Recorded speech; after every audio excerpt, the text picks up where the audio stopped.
Hello, everybody. I'm Jeff, and this is Storied San Francisco.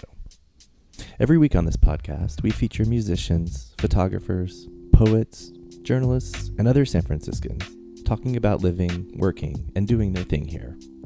It's a way to get to know your neighbors. Welcome to episode 31.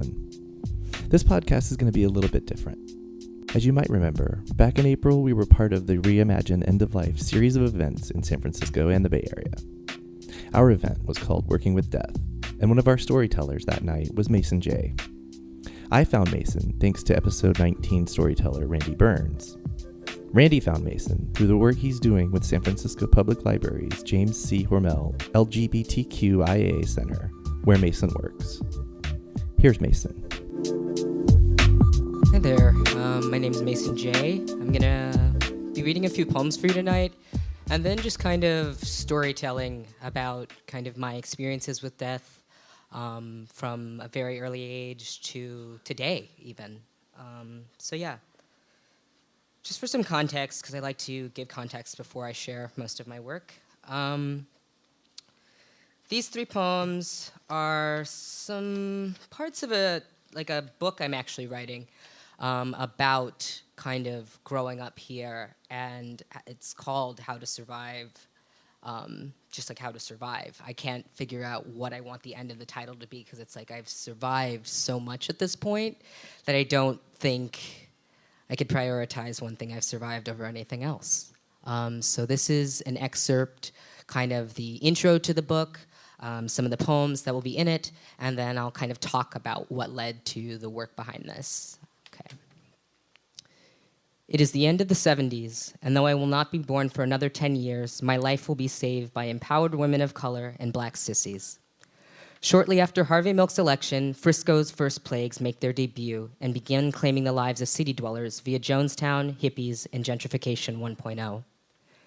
In a post-black and brown power movement and pre-AZT or needle exchange haze, San Franciscans are desperately trying to adjust. Murmurs of a gay cancer strike the Castro and south of Market. The Agricultural Labor Relations Act has passed, and post-Vietnam clouds hang thick in the air of the Bay Area. By the late 80s, 1988, when I am born, crack and heroin have begun to ravage SF. I'm born in the Valencia Gardens on April 20th, high on a speedball and weighing just under 4 pounds. I spend the first few weeks of my life detoxing in the NICU before being sent home with a warning that I will probably not live to be over a month old. Friday, I turned 30, and not much has changed. If anything, things look more similar now. So this first piece is called Dementia Pantoum. The alternate title is All of My Uncles Are Dead. And it's a poem I wrote when I first started to actually think about the fact that my experiences with death were atypical. Death has been a part of my life since before I could read or write, before I could even walk. My mom lost an infant to SIDS when I was about 1.5 years old, and I was very much so a part of that grieving process. And even though I'm almost 30, I still have memories of like my first funeral. And because of my mom's experience with that and raising me and adopting me as like a drug-addicted baby, she started working with AIDS patients in the late 80s and into the late 90s even.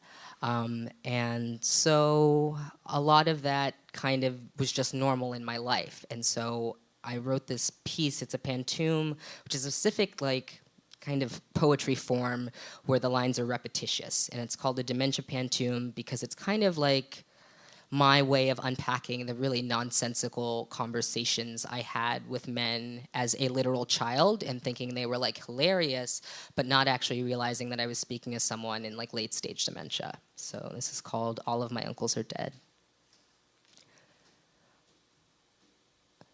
Dozing with all of my uncles are dead, dozing with visions of William Shatner's corpse under their beds. Dementia has twisted each of their lives into fever-dreamt surrealities, made them forget friends, lovers, and 5-year-old me. Dozing with visions of William Shatner's corpse under their beds, tangled in dryer sheet-thin blankets reacting to experimental AZT meds, made them forget friends, lovers, and 5-year-old me. as I sat next to their hospice beds reading kids' books about grief, tangled in dryer sheet-thin blankets reacting to experimental AZT meds. Dementia has twisted each of their lives into fever dreams, surrealities. As I sit next to their hospice beds reading kids' books about grief, all of my uncles are dead. This next piece is about Ghostship. I personally was affected by the fire, and during this point, like this is pretty recently, so I've come to be known as kind of like someone who people can rely on or go to when they're dealing with dead stuff or hard stuff or grief or loss. I don't know why this position has been bestowed upon me. I am not exactly thrilled that it has been, but it is something that I, as like a healer and an energy worker and someone who has enough experience with this to actually hold this, have taken on. So following the Ghostship fire, which I was almost in attendance at, I started just logging daily what was going on and writing a lot about that and just trying to remember things because it seemed like a different type of epidemic. And when we think of epidemics, we think of like plagues or like, natural disasters. We don't think about kind of the economy as an epidemic. And I feel like in my heart of hearts that the Ghostship fire is a result of the economy's epidemic and just like local spaces in the Bay Area. So I wrote kind of all these things down and was just thinking about how do I want my friends to be remembered? How do I want this moment to be remembered? Everyone is focusing on what has gone wrong. Let's focus on what has gone right as we kind of deal with this really crushing loss. It was a lot of trying to the who, what, when, where, and why. A lot of trying to look for people. A lot of trying to figure out how to grieve when you have already been grieving other things that are going on in your life. And so this is kind of what came of that. This is a December 7th entry, and it was just a pretty short poem.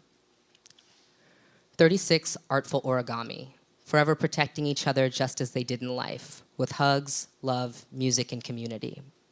I'd like to remember them, smiling under the stars, embracing, flirting, being tender with every beautiful thing in the galaxy forever, catching comets of sunrise in their solo cups and laughing together in nebulous rhythm.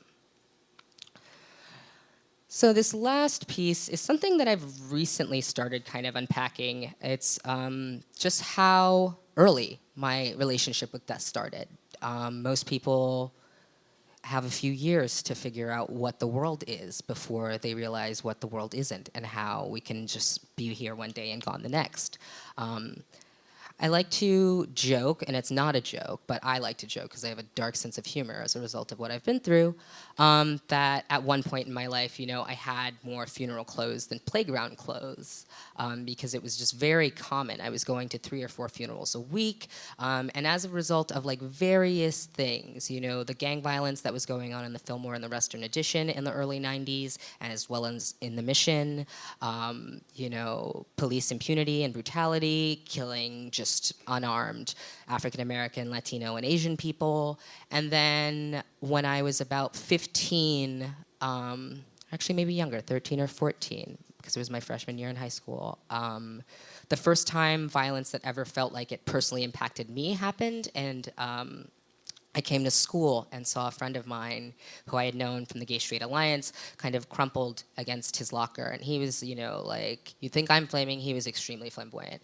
Like, he was really out there. And so to see him not be okay was an immediate red flag for me. And I approached him and I asked him what was wrong. And he burst into tears. And he just kept saying, they killed her, my friend, they killed her. And I was like, who are you talking about? And he began to tell me about how a trans woman friend of his had been murdered. And at that point, Brandon Tino was still kind of out of my radar because it was literally so far away from me. I was growing up here in San Francisco that I had known about his death, but I didn't really think about the epidemics that trans bodies face. And I kind of got more info and just tried to pry it out of him, like what is her name? And it ended up being Gwen Arajo. And so that was my introduction to basically the literal firsthand epidemic that is still going on as we speak right now that primarily affects trans women of color and is just they're disappearing. And we think about death and we think about loss, and I would be remiss to come on this stage and leave this conversation out of the equation, because for me I had already been to literally hundreds of funerals by this time in my life. But for me, this was like, okay, this is something very intersectional. This is something queer. This is something, a person of color. This is someone who went to the same queer youth center that I went to. This is someone who is the reason my friend is on the floor right now. How do I deal with this? And as I've been unpacking these thoughts and dealing with mortality in various ways, just as I lose more and more friends the older I get, it feels like kind of, I like to call a historical hiccup, a kind of, I'm just being turned around to where I started on this planet. And so this was kind of my thoughts about that. This is called How to Converse with the Souls of Those Who've Loved You When They Were Alive. 1, open your mouth. Crack your sugar skull in a 1-2 eggshell split. Show the onlookers the most hurt parts of you so they ask you to come back and do it again, and read it again, and perform at this other thing again, with no regard for the toll this re-traumatization takes on you. Resent being infamous for your pain. Enjoy the wealth of your pain. 2, at 2 years old, when most people are still unsure of how to walk, you will learn how to comfort your grieving mother for the first of countless losses she will endure. A bone-deep memory you find so purely that by the time your own friends start dying, when Guanajuato's death becomes your first of many trans days of remembrance, you have already forgotten how to cry, except when you are alone with your thoughts, snorting up snotty bits of shame and murmuring pleas of restorative justice into your pillow. 3, by age 3, you are immune to grief because the deaths have started to come in weekly waves. At age 30, it is the same, so you decide that the AIDS war is not actually a plague of yesterday, but a long-term performance art piece curated by a cohort of legendary children, oracles, and jesters who are killing time as best they can while knowing the city won't be theirs for much longer than it is. All right, thanks. That's the end of my poetry, and I'm going to tell you some stories now.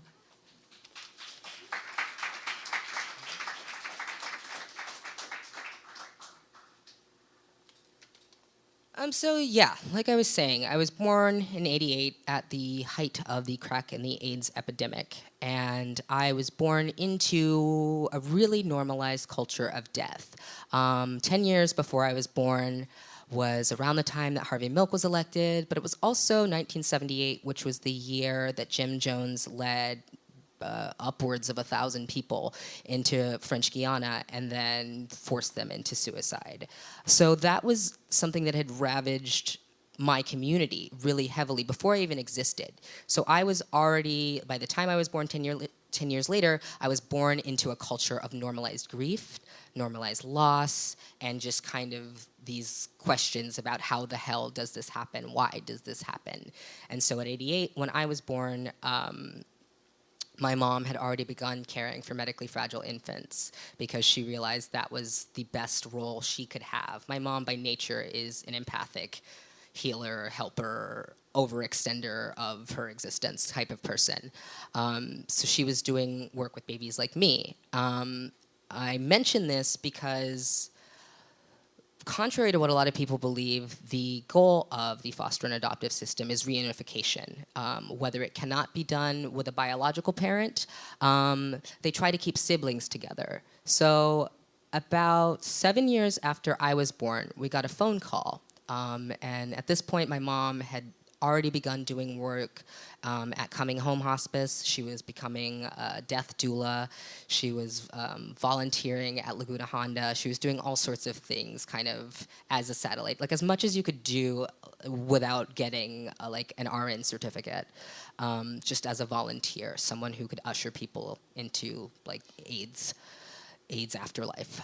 So then we got a call when I was about 7 years old saying that I had a half-sibling in the system. And my mom's immediate reaction was like, okay, yeah, we'll take her. Great, why not? And then the people on the other side of the phone paused, and they said, well, this baby's like HIV antibody positive, so they're going to need special care. Do you know anything about HIV? Do you know this, that, and the other? And my mom was like, oh, yeah, actually, like, you know, I'm already doing this work. I'd be happy to take this child. And so what ended up happening was my sister was placed with us. When she was placed with us, the social worker who was there to drop her off, who knew nothing of AIDS, was in nothing short of a hazmat suit and handling her like she was rancid garbage. And at this time, my sister was probably about 1.5 years, maybe 2 years old. So like a toddler, someone who's gonna be clingy. And I remember thinking, why is this person touching her like that? Because it had always been normal for me to be around people with HIV.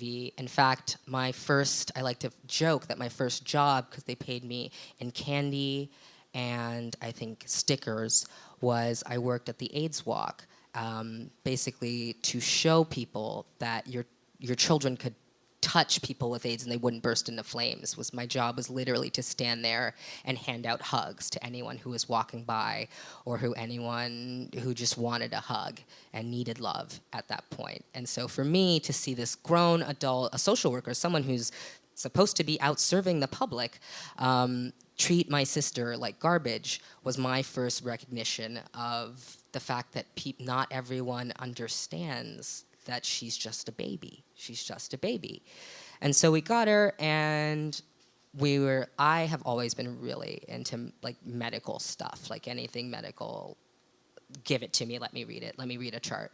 And so I was reading through her chart, and like I said, I was about 8 at the time. I understood most of the words that were in there, all the medicines they were giving her. She was actually one of the guinea pigs for AZT because it had not been tested on children at that time, because this was 1996. And so they did not know if she would convert from being antibody positive to having a normal and healthy immune system. She ended up converting, but there was a really long time that I was not even physically allowed near her. And I just think about it all the time because touch is so important. Like if we don't have touch, if we don't interact, I feel, even though my other siblings and I are all varied ages, I feel like her and I have a different relationship, and her and everyone else in our family, at least the siblings, have a different relationship because we weren't allowed to touch her. And so I guess if I were to plug anything, is if death is at the front door or imminent, or a chronic illness is taking someone from you, please remember that if they consent to it, it is very imperative that you stay with them, that you touch them, that you let them know they are still human, that regardless of whatever is ravaging like their body, that they still have humanity. And so anyway, looping back, we got her, I'm reading the chart, and I see an acronym. It's DNR. I don't know what that is, and so I say to my mom, what does DNR mean? And she says, what do you mean? And I said, what does DNR mean? It says DNR in here. And she says, that means do not resuscitate. And you know, I'm 7 or 8, so I'm like, what is? I know what resuscitate means. I know that's like CPR, because I knew CPR by that point. And she's like, it means that if anything, like if any harm were to befall her, that we are not allowed to revive her. And I was like, what are you talking about? Like, I can't give her CPR. Like, I have my card. What do you mean? I can't save my sister if I want to. And she was like, no.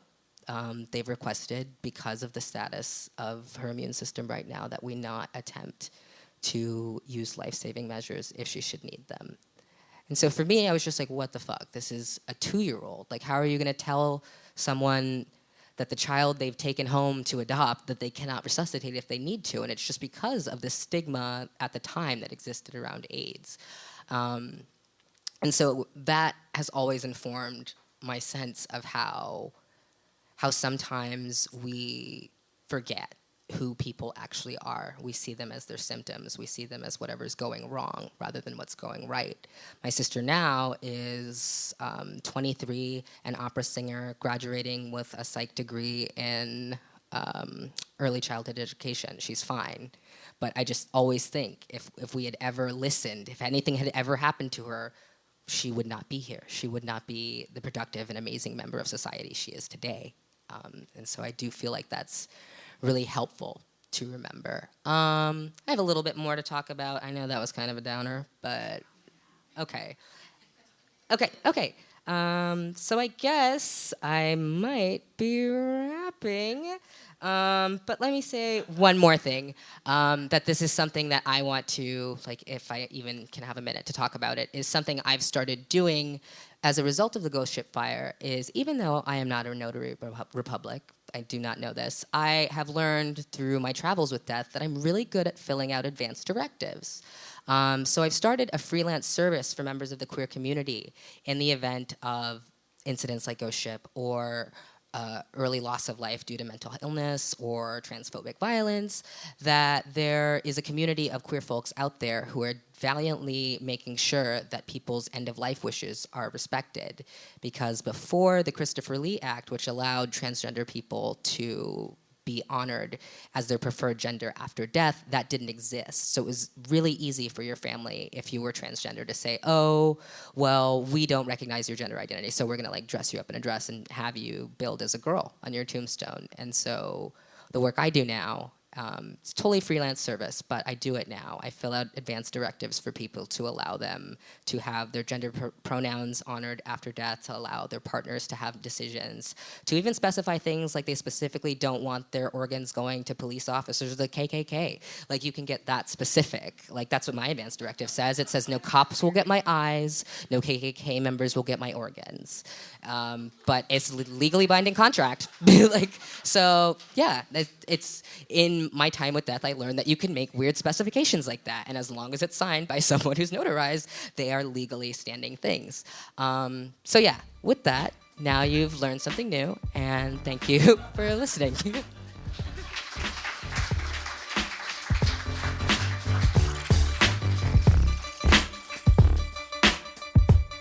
We recorded this episode at Café du Nord in April 2018. Music for the podcast is by Otis McDonald. Photography for this episode is by Annika Wu. Please follow Storied San Francisco on Facebook, Twitter, and Instagram. All the episodes and photos of all the storytellers are up over on our website, storiedsf.com. If you're listening to us on Apple Podcasts, please rate and review the show. You can reach us by email at storiedsf@gmail.com. Thanks for listening. Check back next week when we'll hear stories from entertainment lawyer Michael Exon.